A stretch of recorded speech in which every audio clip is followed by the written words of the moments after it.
Welcome back to another episode of the Student Athlete Sessions presented by D3 Direct. Today, we are joined by a former D3 athlete from Colby College up in Maine, originally from Denver, Sophie Suechting. Thanks for joining the program, Sophie. Thanks for having me. Excited to be here. Yeah. Yeah, you are officially the first crew athlete to the first rower to join the program, join the pod. So quite the Awesome. distinction. Well, I got a lot to live up to then to represent the whole sport. That's right. That's right. We will put that on your shoulders today. Um, yeah, as I mentioned, I think where I want to start. You grew up in Denver, not a lot of place, not a place with a lot of large bodies of water. Yep. So, how did you find crew as a sport? I would say almost a little bit of crew found me. So I was a walk-on to the crew team at Colby College. So had not really knew nothing about the sport until I got to campus. I was a volleyball player and a swimmer in high school and quite competitive at both of those, but had some lingering issues and wasn't necessarily at the level to be playing those sports at the D3 level, but knew I wanted to do something in college. So specifically sought out schools like mostly D3s that had some kind of club program or like other ways that I could stay involved in athletics at the college level. And then I got on campus and orientation day was basically told, hey, you look kind of tall. Do you want to try out for the crew team? And so got recruited as a novice, and then the rest was history. Okay, so you at that point you had not rowed in your life. Is that Nope. correct? Nope. Wow. And I think actually a fun fact about rowing in general of all of the Olympic sports, it has the highest percentage of people who did not play the sport prior to college that make it to the Olympic level Wow. because there are so many walk-ons. It has a huge walk-on culture across all levels of rowing. So Gotcha. just you look tall and like you have decent body mechanics. Let's get you in a boat and see what you can do. See what happens. Yeah. Exactly. So I do think there's still a kernel of, I mean, there's a lot to unpack here, but I think for kids that want to follow in your footsteps, Colby College was just on we raked all Division III athletic facilities. Colby was up there. Yep. Um, Great facilities, obviously great school being in the NESCAC. Like, what did you do from a thought process standpoint to evaluate it as a school? What were some other options you were considering, and why'd you end up going from Colorado all the way up to Maine? Yep. So initial part of my process, I think I kind of always knew didn't want a super big school. But part of what my college counselors in high school encouraged me to do was within the state of Colorado, we have Colorado College, DU, and CU as kind of a small, medium, and large college that are kind of representative across those three sizes. And so they were like, go visit all three of them, take a tour, and get a sense of like the feel of the size of the school. And I think based off that, really liked CC, just didn't want to stay in state. And so kind of started to narrow in from there on mostly small schools, which led me to a lot of the NESCACs and other small schools in the Northeast.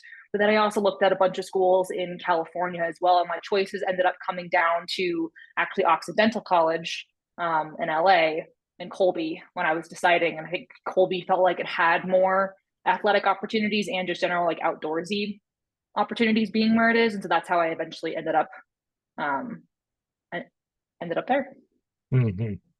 Yeah, and you end up in this orientation pod or wherever you were that day that the coach scouted you out. Exactly. What, yeah, what was your reaction when someone, that you didn't know walked up and was like, "Do you want to do athletics?" After you had made this decision to stop playing? You said volleyball and, Yeah, um, swimming. yeah. Yeah, and I kind of had a sense that it was the possibility too. I had an older cousin that had gone to Colby, but like 20 years ahead of me. And she had been on the club crew team at that point at Colby for a couple of semesters. And so kind of knew it was something that was out there. So I think that was part of what drew me to Colby over Occidental anyway, was I was like, there's some kind of opportunity for me to engage in athletics at this school in some capacity. And I was like, I'll kind of figure it out once I get there and see what the lay of the land's going to be like, which was a big part of what I wanted because athletics was just such a huge part of my high school experience that I knew I wanted it to continue being a part of college as well. Mm. And yeah, it all kind of serendipitously just worked out. Um, Exactly. but what was it like? I mean, I'm assuming a pretty successful athlete in high school, and then kind of getting uh, into, like you said, being recruited as a novice. What were some of the first tests they put you through to judge whether or not you were actually going to be a successful crew rower? It was really had to learn some basic mechanics first. Have you ever heard of the ergometer, like the machine in the gym that there's like two or three of them that like no one ever really touches? I have, I think, try explain it for the listeners if you can, what an erg is. So an ergometer is what they use for kind of all across all indoor rowing training. It's the standard machine, and it's got kind of a long track that has a seat that moves back and forth, and a big circular looking fan on the front that's called a flywheel, and then a handle where essentially you strap your feet in to the boards, you put your butt on the seat, you grab the handle, and you take your rowing strokes back and forth that way. And the screen measures power output essentially over time. And so that is kind of the ultimate measure of your individual effort, which is a unique tool in a highly team focused sport. It's a really interesting aspect of it, of the individual fitness that then has to come together in a team space. But that was the first thing we had to do, a 6K. So 6,000 meters on the erg probably took 25-ish minutes total of just going as hard as you can and finish the piece and see how well you did and stack up against the rest. Yeah, a very objective qualifier Yep, for exactly. like you said, individual skill. Maybe not how well you're gonna mesh in a boat with teammates, but Yeah. um,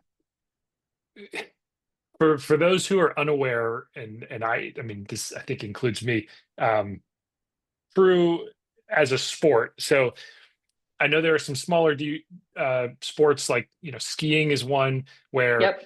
there will be a D3 school normally who will participate at the Division 1 level. How does it Yep. work at crew? You said your cousin was on the club crew team, but Yep. as a rower at Colby, where did you participate? So Colby, being part of the NESCAC, the New England Small College Athletic Conference, we had NCAA D3 championship varsity level rowing. The NESCAC historically has been one of the strongest leagues or conferences for crew across D3 in general, but you have D1, D2, and D3 rowing really strong at all three levels. Men's rowing is a little bit different. Men's rowing is not an NCAA sport. It tends to be a varsity sport at a lot of schools that offer it, but it's not sanctioned by the NCAA. The biggest reason being that Division 1 women's rowing is like the one of the great Title IX equalizer sports for schools that have big roster spots to kind of even out across that's support football. And rowing tends to be a pretty big roster sport, so the NCAA has leaned in pretty heavily at all three levels to support women's rowing at that level with those championships. And men's is still really strong and still varsity at a lot of places, just not sanctioned by the NCAA in that same way. Right, right. Yeah. And just for context for listeners, and add anything, Sophie, if I have gaps here, but Title IX was the piece of legislation that was passed to ensure equality in college sports, and Yep. when you talk about equalizing, it's matching that massive number of roster spots from football with the Exactly. equivalent number of women's sports roster spots. Exactly. Equal opportunity. And so volleyball is another good example of a lot of NCAA schools will only have like women's volleyball, but it's not a huge roster sport relative to men being the kind of obvious men's only sport at the NCAA level. So it's great, great equalizer in that way. Mhm. Yeah. Yeah. So you go through this early training process. You do your 6K. You, I mean, did you have this moment where you were like, all right, I'm hooked. This is awesome. It's fun to be a novice and I'm getting better so fast? Or were you kind of like, what am I doing? Why am I in a No, boat? I think I always loved it from the start. One, because I was pretty good pretty quick. So it was like pretty obvious that like I was getting some feedback of like, okay, you're doing well. I don't think I had the best mechanics, which was to be expected. I had never done the sport, but some of the times I was putting up on the erg were really competitive relative to the varsity crew. So I was like, oh, this is exciting. Like I'm doing pretty well here. Like I'm getting good feedback and I'm getting some attention from the head coach. Like this is exciting. And then I think beyond that, I've always grown up just being outside in Colorado and grew up going to a summer camp in Wisconsin that had a lot of canoeing. So I spent a lot of time on the water. I was like, this is just awesome to like get to leave campus every afternoon, drive 15 minutes away, push off the dock, forget about everything else. It's stunning on this lake. It's so pretty. Go row and then go back to school. It's great. It's like a great little escape every day. Yeah.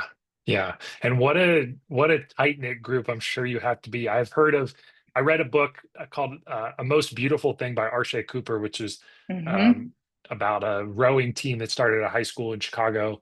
And it was the first time I had really ever learned about the sport, and he was talking about how they had to build that interboat team dynamic. And I think he said Yep. catching a crab was like the expression for one person like kind of missing their stroke and it throwing the whole boat off. Yes, Um, correct. what are some other things that, like, when people just see a boat moving in perfect order, like what are the things that people miss, viewers miss? I think what people miss, and I think sometimes what athletes, even within the team, when it comes to selecting who's going to be in that boat, miss, and I think I learned this really heavily. I'm sure we'll get to it from the coaching side when I eventually got there, is that it's not always about trying to put together the best eight rowers. It's trying to find like the eight best that work together, which does not always mean the eight fastest. And it's like a really unique combination of who's going to work well from a personality standpoint, from the way that like bodies and strokes are moving together standpoint, is really when it looks good, you know it, and when it looks bad, you also know it. And I think that's hard to tell from the outside sometimes. Of like, it's not just the eight fastest. We always use the joke in rowing that ergs don't float, meaning you can be really fast on that machine, but it has to translate to the water effectively. Hmm. Yeah. And you ended up rowing for all 4 years, correct? Yep, I ended up being all 4 years, always in the varsity eight. I was a two-time captain and also ended up being two-time all conference and two-time all American. Yeah. What was that? I mean, looking back at the end of your career, maybe it just felt so natural because again, you said you enjoyed the sports so much and so like so quickly. But what was that when you graduated? What was that moment of reflection like to say, wow, like I went from novice to two-time All-American in such a short time frame? What did that feel like? It was really cool. And I think I also like, I think the bigger part of what I felt really good about when I graduated is that we were not super fast my freshman year, which I think is half the reason that I ended up in the varsity eight. Was I think there was some good potential to develop me over the 4 years, and I was fast enough, but maybe not technically skilled enough to have belonged in a varsity eight if we had a better team, but our team wasn't super fast. So I think the thing that I'm kind of the most proud of looking back is that I think my group of my class year really moved the program forward in a productive way in our 4 years. That we just kept getting better and better and faster and faster. And our national ranking and our end of year kind of race results were showing that. And so I think it set the future couple of years of teams up for some really strong seasons as well. So I think that's what I was proud of, is this idea of like, I think we raised the bottom level up, if that Yeah, makes the sense. floor. Which was, Yeah. yeah, so which was, I think, just something I was always really proud of like, we can't cater to the lowest common denominator on the team. We have to bring the whole team up, and that has to start somewhere. Yeah. Yeah, I like that. Yeah, and as you alluded to, you wanted to, I mean, continue that growth, and you Yep, started coaching after you graduated at correct. Colby at your alma mater. Was it funny to then all of a sudden be that coach who had, because you said it was this an assistant coach who had originally ID'd you during Yep. orientation, right? And then I Was it filled that funny, exact same role. yeah, to have that full circle moment? Yeah. Um, yeah, Especially when you had ones who turned out well and they'd be like, oh, like I don't know if I'm gonna like want to do a sport on campus, and you're like, I promise it can turn out well. I was in your shoes. It was also funny to like walk up to some tall people that you saw and be like, hey, do you want to try out for the crew team? And they're like, nope, I'm already committed to playing basketball or some other sport. And you're like, okay, I figured, but you were tall, so I had to ask. yeah, yeah. So Very it was nice. very fun. I feel like it helped me put myself back in their shoes as I was coaching those groups and kind of helping them start from ground zero all the way up to kind of being full-fledged members of the team was really rewarding to be like, I've been here, I've been through this process, I know it's possible, and now I can help this group do it too. Hmm. You've seen the pitfalls, you've seen the things that you think the Exactly. things that you struggled with, and yeah, Exactly. yeah. What was it like to be a coach for the first time, and like you've been a two-time captain, so you had some experience with leadership, but Yeah. what was it like to be out of the boat and trying to pick that composition instead of actually in the water? It was really hard, mostly because I mean, I had learned the sport of rowing one way, and that was from the head coach that I had had. And so trying to then figure out, okay, now how do I take that and then teach that back to other people, probably mostly in that same way, but like also with my own spin of how I interpret things to be was really Mhm. hard. I think the other thing that's so unique about rowing relative to a lot of other sports, and not sure if you know this, but when you're coaching, you obviously have your athletes and they're in their boat on the water. And then I drive a separate motorized boat alongside them. I have a megaphone where I'm talking to them throughout the practice. Like that's how you coach is like from a boat riding alongside. There's a coxswain who's the one steering the boat, has a headset and is talking through the microphone in the boat to all the rowers, like running the practice. They're a part of the boat, an athlete, a student athlete. And then I'm kind of on the sidelines observing and then directing practice from there. And that was a really unique experience to be like, okay, like I know how this feels. How do I then communicate that with my voice and my words only to make it make sense to people who have never done the sport before? Mm. I'm sure And it there's makes you an like, effective communicator. I have like 10 different metaphors now for ways to describe things that are all the same thing, but I like everyone understands something slightly differently. And that was a really interesting puzzle to figure out, okay, this person, like what I said today in practice didn't connect with them. How do I help them understand this concept in a different way tomorrow? Yeah. Because In the course of I can't be hands on. no, you actually cannot. Yep. Yeah. In the course of a crew in a rowing practice, how much live time is there? From the time you push off the dock to being back, probably like an hour 15 to an hour and a half if you're lucky. And what during that are they actually rowing? Like Oh, almost the entire time. the whole time? But Okay. it breaks up a little bit because you're not always rowing all 8 people in the boat at one time. When you're rowing all 8 people in the boat at one time, it's when the boat is the most unstable because obviously all blades are coming off the water. There's just a lot of requires a lot of precision to do it that way. So when you're running drills and things where you're trying to teach people movement patterns and what you're trying to get across, you can have a couple people sitting out, stabilizing the boat, and then row it as pairs, fours, sixes at a time, leaving the rest out, which helps stabilize it and makes it easier to kind of drill in those concepts that you're trying to work on, and then have the whole boat go together and see if they can maintain that. Wow. For It's a very unique anyone sport. that really is, yeah. For anyone who's listening to this who maybe is a high school athlete but unsure about what they want to do, like what is your pitch for being a rower in college? My pitch for being a rower is that if you've ever done any kind of slightly endurance based sport, so swimming, running, anything else that has some degree of endurance around it, and you've enjoyed it and you've enjoyed that challenge, I would say give rowing a shot. It's a really fun sport from the mechanic side. There's a lot to learn. It's very fun from like the team culture side of how you get into a boat. And I think there's just so much to be gained from it in that respect. But if the sport's ever intrigued you, you like being outside and you have an endurance background, it's a sport you can walk around to a team with at any Hmm. level at NCAA. Hmm. Yeah, good to know. Definitely, I think everyone focuses on the need to be a recruited athlete, the need to get for a lot of people, it's the need to get an athletic scholarship. Um, and I think, yeah, it's good to hear about a situation where, you weren't even expecting to be a college athlete and you stumbled into this great opportunity just to know what's out there. I think Yeah. that's really important. I think Yeah. it's guided kind of the entire path that I've taken in my life since college, which is really unique. And I don't think I would ever expected it. So I think just in general, there's so many opportunities, whether it's a sport you like rowing, where you don't have to have done it before that you can walk onto or not. There's so many opportunities to find your way into a space that you want to be in on a D3 campus in particular, if you just try. Hmm. Yeah. And I mean, we've discussed briefly that you coached for 3 years at Colby. How else have you felt that it's guided your life post college, like that sporting experience?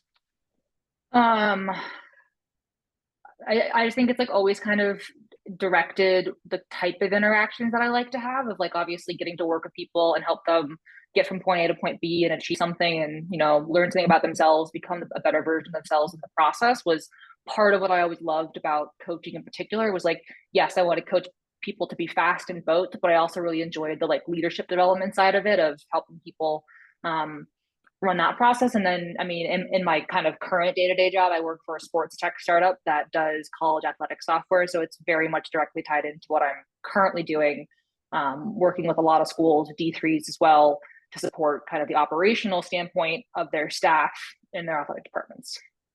Yeah. Like, talk about this company a little more because I was very interested. It was not something I was aware of as a space, but it makes sense. D3 athletic departments are, operations teams, and they have a lot of things they Yep. need to do. And yeah, your company WinWon. Mm-hmm. Just tell us more about that, and maybe if you can share some D3s you're working with, and maybe some stories Yeah. from those schools. I'm not sure I can share school names. There are some public on our website though. But Okay. just to be sure, I will not say them here.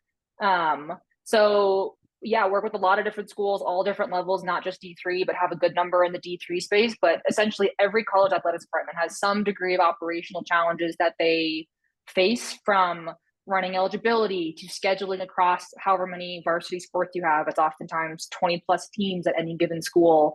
Um, Roster management, the calendar side, recruiting, all of that has to come together into one space. And it's oftentimes a lot of kind of disjointed platform softwares, tools managing that, which is hard to keep track of. The data gets stale quickly. And it's just a lot of hours spent running manual tasks most of the time that have a lot of potential to be automated. And so a lot of what our company aims to do is to try and centralize and streamline all of those processes into one platform that allows administration, coaches, assistant coaches, student athletes to engage with our tools to support those processes. And at the end of the day, get back to what kind of the main focus of any coach is, which is spending time with your student athletes and developing winning teams. And so that's kind of our end all be all goal, is to support the student athlete experience and the coaches to be able to do that. Yeah. Yeah. Yeah. I'm curious, from a recruiting standpoint, do you all use APIs to connect into like other tools to give coaches like one place? So let's say like NCSA, sports recruits before they got purchased by NCSA, um, Mm-hmm. like those types of options Or like Huddle to or things like those. huddle. Yeah. Yeah. Yeah. And so things like that are spaces that coaches are doing a lot of their recruiting right now. And then kind of a lot of the aim that our software is helping to do is also to help manage their recruit database from a communication standpoint, from a kind of process standpoint, to be able to create groups and really rich profiles, and then set up communication cadences between texting, email, other ways that are going to help that outreach process and kind of the overall tracking of those student athletes that they are recruiting, keep that really streamlined and clean. Yeah. Very cool. I'm sure appreciated. I saw a couple D3s on your website. I'll just list those off. It looks like Haverford College, uh, UST out of Texas. Yep. Let's see. There was one more, Centenary I just College, can't and always remember which ones are public. which one's public, which one's private. Yeah, makes sense. Exactly. Um, so yeah, very cool. It's good to see that it's, a D3 athlete taking your experience both as a player and a coach, and I'm sure you had some other private sector experience, and kind of bringing that all back to help D3 athletic departments work better. Like, again, Exactly. full circle moment. You've been in the seat of the people you're trying to help. So Exactly.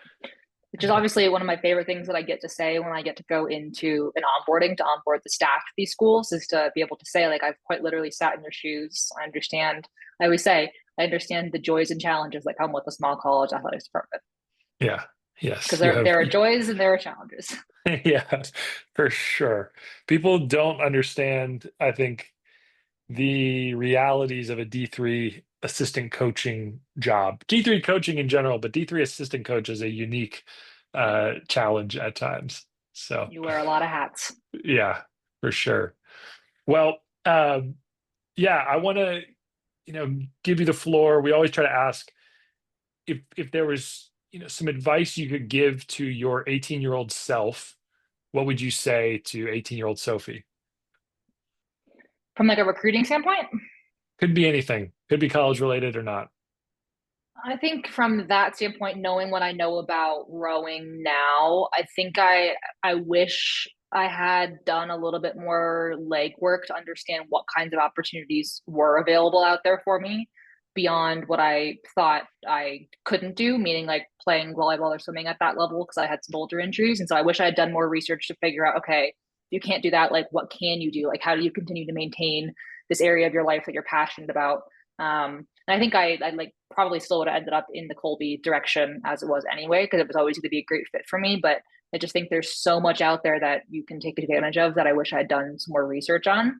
And I think I would say more broadly to be like any other young person, 17, 18-year-old that's thinking about the recruiting process and getting started is, from my time coaching, just reach out. Like people are more than happy to have conversations with you and help guide that process and kind of guide you in the right direction. So just reach out, have that conversation, and keep yourself known in any recruiting process, and it's gonna naturally lead to where you want it to go. Yeah, I think that's great advice. A lot of times, yeah, coaches, you know, a lot of D3 coaches tell us they're inundated with emails and they don't have a lot. But I think was it effective in your experience for someone to come on campus? Like, was that Yes. or yeah, maybe what were some other ways that kids really were able to connect with you or get your attention as a coach? I thought it was come on campus, but it was also the ones that I always appreciated were the ones who didn't just come in and like want us to give a sales pitch. Because at the end of the day, it's like, okay, you're trying to figure out if you're a fit for us the same way that we're trying to figure out if you're a fit, if we're a fit for you. So it's like a two-way street. And I think I always appreciated the kids who had clearly done some like deeper thought about what they wanted out of a college process, even beyond the athletic side, for the academic side as well. And really kind of are trying to get a holistic picture of, okay, if I was a part of this team, like what is your coaching style like? What is the team environment like? What my academics look like? And trying to like suss out a little bit more broadly about how does that fit work and not just like pitch me on your program, if that makes sense. Because I was like, I really want to work with the kids who want to be here. I'm not trying to just give you a pitch. I kind of want to hear your pitch too of what's in it for both sides here to make this a relationship that's going to work for 4+ years. Yeah, that's what's going to create a lasting Yeah, a kid that wants to be there and is going to graduate from that school instead of looking for a transfer opportunity after one exactly. year. And like Yeah, that's what's going to make me read your email if I'm getting a ton of emails. If I recognize your name because I saw you on campus and we had a great conversation like that, I'm like, great, I want to go read that kid's email when it pops in my inbox, or if I see their phone number come across my phone, right. because I'm Give like some. I'm interested in what they're doing and how they're progressing in the fall of their results or academic side or whatever else it is they're moving towards applying. Yeah, yeah. Oh, that's a good note. Maybe we'll address that quickly before we sign off here because we are in early application season. This is November Yep.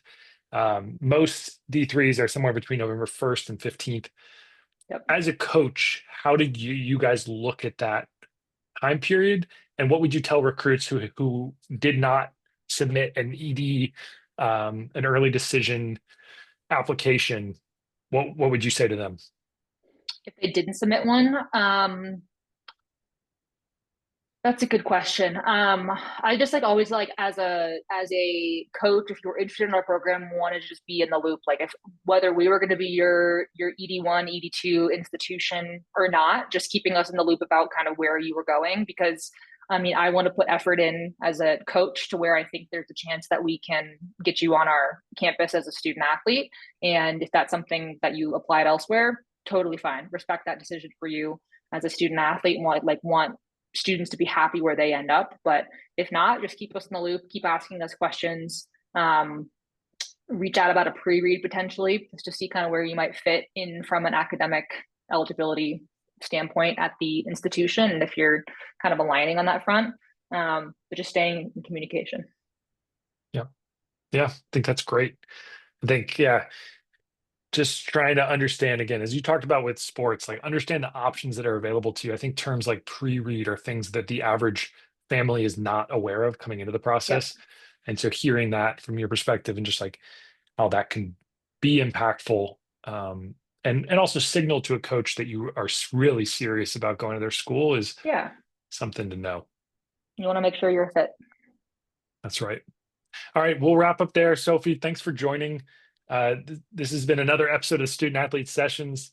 Again, our first ever rower on the program. We got a D3 athlete to D3 coach. Great perspective. Thanks for coming on. Thanks for having me. Appreciate it. All right, we'll see you next time. You can always get previous episodes wherever you listen to podcasts, Spotify and Apple. If you like it, make sure to give us a rating. It helps us grow the podcast. And as always, make sure to let us know who you want us to talk to next. See you next time. Thanks.